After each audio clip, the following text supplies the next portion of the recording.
자, 여러분 안녕하십니까?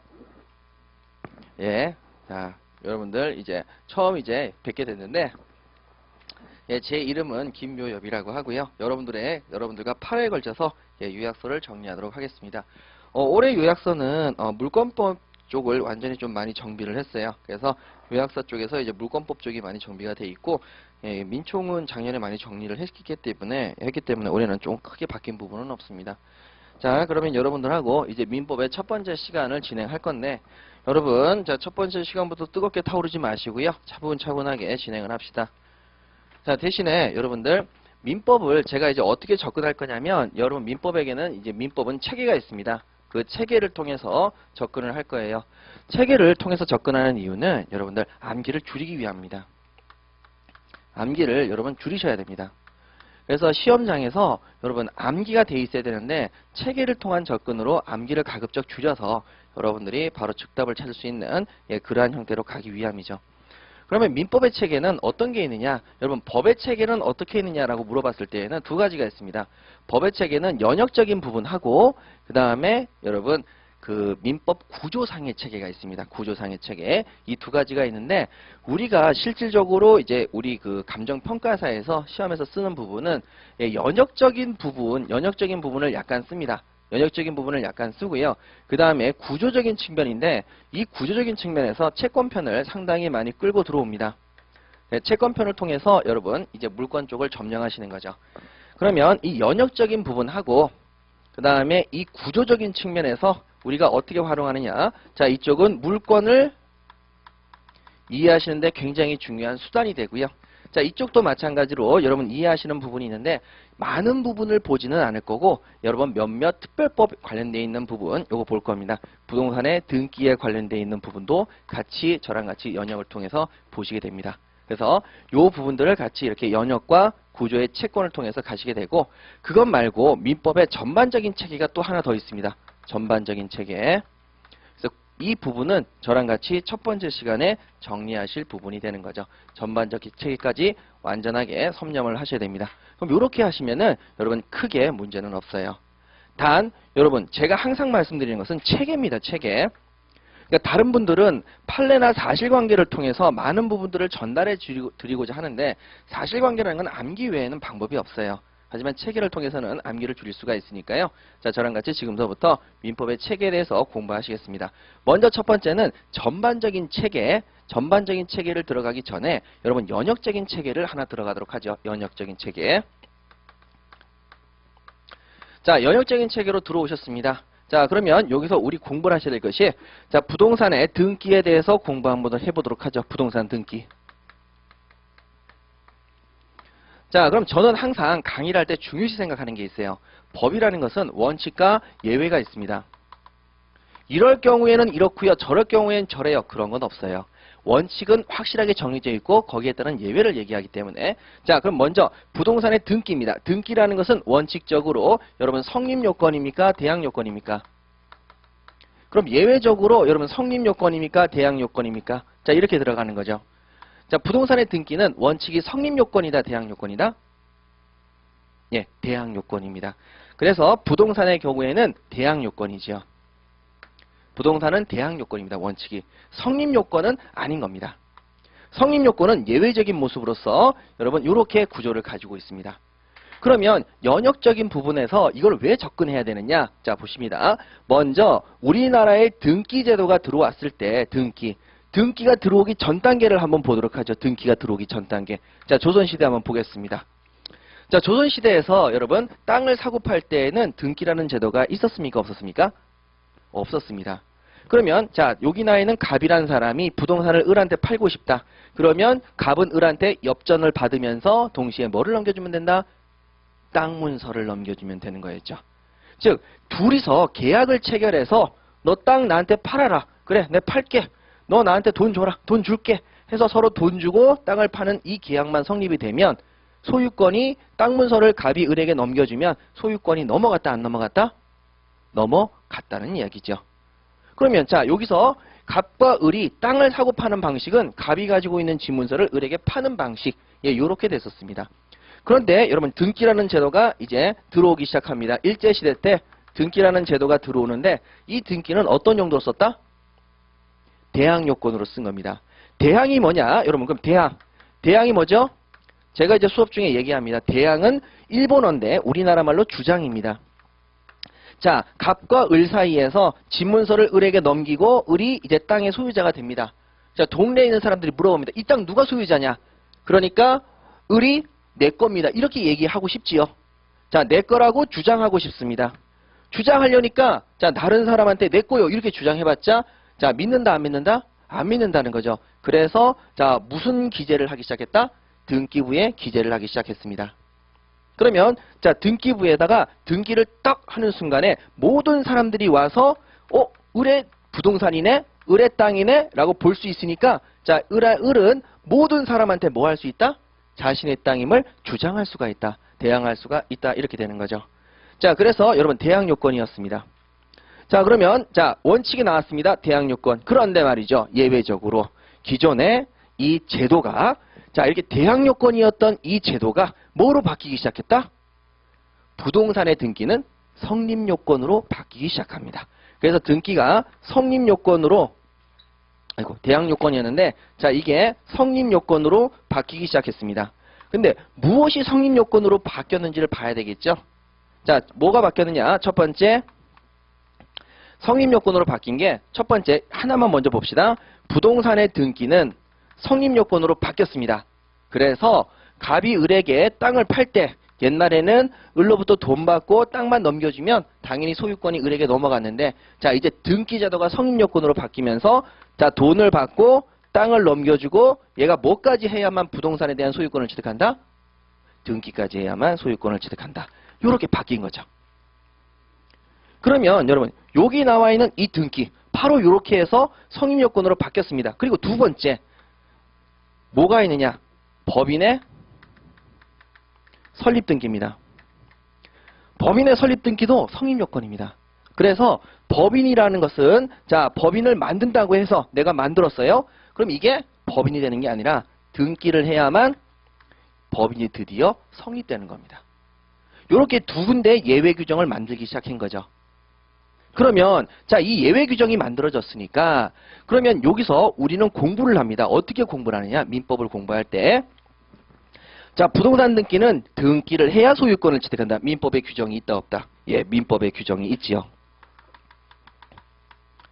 자, 법인도 설립 등기를 했을 때 법인이 성립한다. 민법에 규정이 있습니까 없습니까? 민법에 규정이 있지요. 이걸 공부하면서 이게 원칙인 걸로 착각을 하고 있는 거죠. 절대 그렇지 않습니다. 이건 예외죠. 그럼 이게 왜 예외냐? 여러분, 민법 전에 우리가 원칙으로 하는 내용을 기재한다, 기재하지 않는다? 기재하지 않아요. 왜? 아니, 원칙은 너가 봐도 원칙이고 내가 봐도 원칙인데 민법 전에 굳이 기재할 필요가 있다, 없다? 없지요. 그런데 민법전에서 얘기하는 그 민법전은 원칙을 깨뜨리는 내용을 누구나 볼 수 있게 만들기 위해서 법전이라고 하는 것은 여러분 원칙을 기재하는 게 아니라 여러분 예외를 규정하는 게 법전입니다. 예외를 규정하는 게 법전이죠. 그러니까 부동산 등기는 설립 등기, 이전 등기를 해야만 소유권을 취득한다. 법인의 경우는 설립 등기했을 때 여러분 법인의 권리가 생긴다. 이렇게 얘기하는 겁니다. 그러면 자, 이렇게 나오는 거죠. 우리가 공부할 때 리걸 마인드라고도 하는데 자, 해산 등기, 청산 등기 자, 이 등기는 대항 요건입니까? 성립 요건입니까? 대항 요건이라고 하죠. 여러분, 아무리 어떤 교재를 살펴봐도 해산 등기, 청산 등기는 대항 요건이라고만 얘기를 하지 여러분 성립 요건이라는 얘기는 안 합니다. 그건 왜 그러냐? 민법 규정에서 해산 등기와 청산 등기는 대항 요건이다. 규정이 있다 없다? 없습니다. 원칙이기 때문에. 자, 그래서 이렇게 되는 거죠. 자, 우리나라의 등기는 원칙적으로 어떤 요건이다? 대항 요건이다. 법대 나오신 분들은 자, 이런 걸 혹시 보실 수 있어요. 자, 법대 나왔을 때 상업등기, 상법에서 상업등기를 하면 등기의 일반적 효력 이렇게 얘기가 나옵니다. 일반적 효력을 내용을 뜯어서 보면 이것이 바로 대항적 효력입니다. 상법에서의 일반적 효력, 등기의 일반적 효력은 대항적 효력이라고 나와요. 자, 그러면 자, 여기서 이제 나오는 거죠. 등기는 원칙이 대항 요건이고 그 다음에 예외적으로 부동산 등기하고 법인의 설립 등기는 성립 요건이다. 그러면 제가 공부할 때 굉장히 장조하는 게 있습니다. 뭐냐면은 예외가 아니면 다 어디로 간다? 원칙으로 간다. 그럼 외외는 몇 가지다? 두 가지다. 됐습니까? 예, 그래서 예외가 아니면 다 원칙으로 가는 거죠. 그렇기 때문에 여러분 여기서 공부하는 방식은 굉장히 중요합니다. 예외를 외우고 여러분 원칙은 외운다 안 외운다? 안 외우는 거죠. 그러면 자 지금서부터 여러분 자 대표권 제한을 등기했습니다. 대표권 제한을 법인에 등기했습니다. 대항 요건입니까? 성립 요건입니까? 이거 아니면 다 어디로 간다? 원칙으로 가기 때문에 무슨 요건이다? 대항 요건이다. 이거 두 가지만 외우시면 그 외에 나오는 등기는 전부 다 무슨 요건에 불과하다? 대항 요건에 불과하는 거죠. 됐습니까? 예, 요렇게 해서 공부하시는 겁니다. 그렇기 때문에 우리가 리걸 마인드라는 게 뭐냐? 원칙을 기억하고 예외를 기억해서 예외 빼고는 다 어디로 간다? 원칙으로 간다. 그 다음에 그럼 원칙이 뭔지를 알아야 되겠죠? 원칙은 민법 전에 써있다 안 써있다? 안 써 있습니다. 그렇기 때문에 우리가 기본적으로 알고 들어가야 되는 거죠. 자, 되셨습니다. 그래서 자 여러분 연역적인 부분에서 공부를 하나 하셨습니다. 그래서 여기 부분에 있어서 연역적인 부분이 어떻게 되느냐? 자, 하나만 더 볼까요? 자, 여러분들께서 이런 경우 한번 보셨죠? 자, 어떤 경우가 있냐면 조문 한번 살펴보겠습니다. 좀 죄송합니다. 지금 제가 감기 못 간 게 약간 있는 것 같아가지고 좀 목이 생각보다 이렇게 수월하진 않네요. 자, 여러분 페이지 24페이지 요약서 한번 펴주십니다. 페이지 24페이지 요약서를 잠깐 보시게 되면은요. 자, 이런 말이 나와 있죠. 자, 거기 재단법인만 이렇게 되어 있는데요. 재단법인. 그 재단법인만 바로 위에 박스를 보시면 설립 등기는 성립 요건이고 그 밖의 등기는 대항 요건이라고 나와 있죠. 예, 여러분 그 부분이 바로 성립 요건이 바로 예외이고 그 밖의 등기가 원칙 가시겠습니다. 자, 그러면 그 뒤에 그 밑에 재단법인만 여기 부분을 한번 볼까요?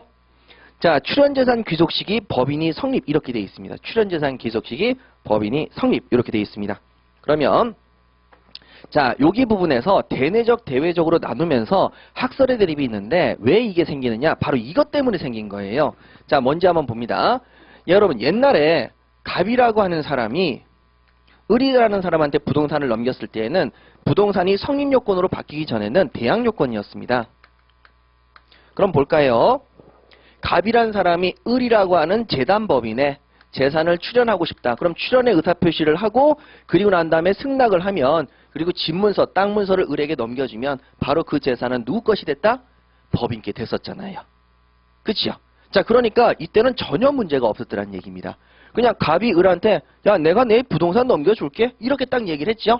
그러니까 갑의 부동산은 얘기만 하고 을도 감사합니다 라고만 얘기를 하면 그 땅은 을의 것이 됐었습니다. 대항 요건일 때에는. 그러니까 이때는 전혀 문제가 없었는데 자, 그러면 여기서 어떤 문제가 생겼느냐? 대항 요건이 아니라 성립 요건으로 바뀌어지니까 자, 내가 너한테 땅 넘겨줄게 그렇게 얘기하니까 감사합니다. 그러니까 아유 저도 잘 받겠습니다 이렇게 얘기를 했죠. 그런데 부동산이 무슨 요건으로 바뀌었습니까? 성립 요건으로 바뀌었으니까 소유권 등기 안 해주면은 소유권자 된다 안 된다? 안 된다는 문제가 생겼죠. 그래서 여기서부터 틀어지기 시작합니다. 왜? 분명히 넘겨준다고 얘기했는데 소유권 등기는 병한테 가 있다. 부동산에 대한 부동산 소유권 등기는 병한테 가 있다. 이거 성립 요건으로 바뀌었는데 대항 요건이 아니라 성립 요건으로 바뀌었는데 그러면 여러분 이때는 병이 뭐가 된다? 소유자가 된다. 이런 문제가 생겼죠. 근데 전에는요. 자, 갑이 을에게 넘겨줄게. 그럼 을이 소유권자가 되고 자, 병의 이름으로 소유권 등기가 돼 있으면 대항 요건이니까 자, 얘가 소유권이 등기가 돼 있으면 자, 얘가 소유권자라고 주장할 수 있다 없다? 없다. 주장만 못했을 뿐이에요. 소유권자는 누구다? 을이었죠. 대항 요건이었으니까. 됐죠? 그래서 여러분 이 문제 때문에 판례가 두 가지로 갈라지기 시작합니다. 대내, 대외. 이렇게 갈라지는 게 부실법하고 가담법도 또 있어요. 그래서 여러분 자 지금서부터 제가 여러분들하고 말씀만 드리겠습니다. 여기 부분에 대해서 딱 보시면은 자 저랑 같이 약속을 하시는 거예요. 뭐냐면은 자, 옛날에는 갑이라는 사람이 부동산을 을에게 넘기고 싶다. 대항 요건일 때에는 넘겨주겠다라고 얘기를 하고 땅 문서를 가지고 있으면 얘가 소유자가 됐는데 등기는 필요가 없었습니다. 그런데 얘가 소유권자라고 주장하기 위해서는 뭐가 필요했죠? 등기가 필요했는데 그러면 병이 소유권 등기를 해봤자 병은 소유권을 취득하지 못하고 을이 내 거라고 주장만 대항만 못하는 것에 불과했었죠.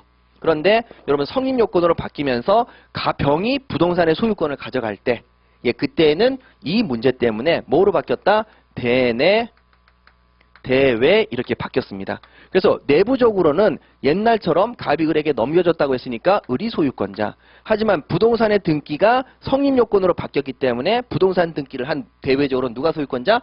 병이 소유권자. 이런 식으로 이제 바뀌기 시작했다는 얘기죠. 그래서 앞으로 우리는 세 군데에서 대내, 대외를 나누는 형태를 보시게 될 겁니다.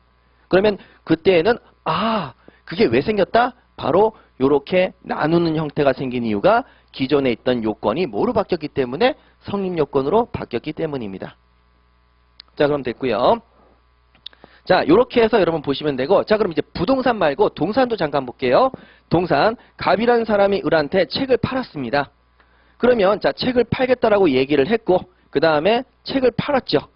그럼 책을 팔았으니까 여러분 이때 책을 팔기로 약속만 하면 책에 대한 소유권도 이제 누구한테로 넘어간다? 을에게 넘어갔었어요. 그러면 자, 동산의 인도가 지금은 성립 요건으로 바뀌었지만은 성립 요건으로 바뀌기 전에 뭐에 불과했다? 대항 요건에 불과했다는 얘기죠. 이것도. 그래서 이것이 동산 양도담보의 경우에 대내 대외가 나오는 기준이 돼 버립니다. 그러니까 옛날에는 자, 네 자전거 나한테 팔래? 그래. 내가 너한테 팔게. 고마워. 하고 자, 이제 계약이 체결됐고 돈을 주는 순간에 그 자전거를 받든 안 받든 내 자전거가 된 거죠. 근데 이제 인도라는 게 지금은 그 당시엔 대항 요건이니까 내가 자전거를 가지고 있으면 남한테 대항할 수가 있었죠. 이거 내 자전거야. 되셨죠? 자, 그런데 지금은 성립 요건으로 바뀌었기 때문에 인도를 받아야 동산에 대한 소유권을 취득한다. 이렇게 되는 거죠. 그래서 이 경우도 대내, 대외가 나눠지기 시작합니다. 자, 그래서 여러분 지금서부터 자, 여기까지는 그냥 그런 연역이구나 라고 확인만 하시고요. 자, 결론 보시겠습니다. 결론적으로 우리가 여러분들하고 요약서 24페이지 나와 있는 내용이 자, 그 밑에 재단법인의 설립 시기에서 재산의 귀속 부분이 대내, 대외로 나눠지는 것은 바로 여러분 이 대항 요건이 성립 요건으로 바뀌었기 때문이다. 부동산의 경우에는 자, 이렇게 보시면 되고요. 자, 그 다음에 뒤로 한번 넘겨보시죠. 뒤로 한번 넘기셔서